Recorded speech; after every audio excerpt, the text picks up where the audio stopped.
Welcome back to another technical deep dive here in the debug zone.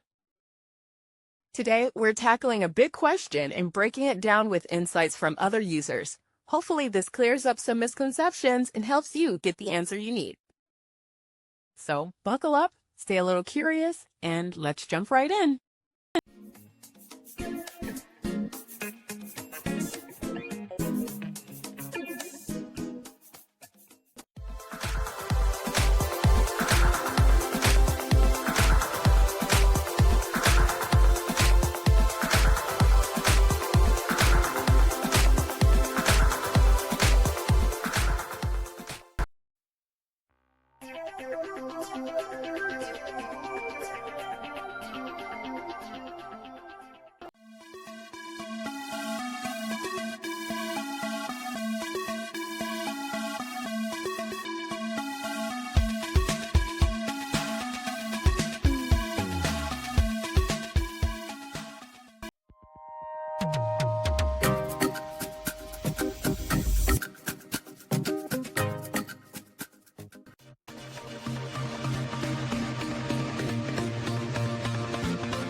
And that's a wrap.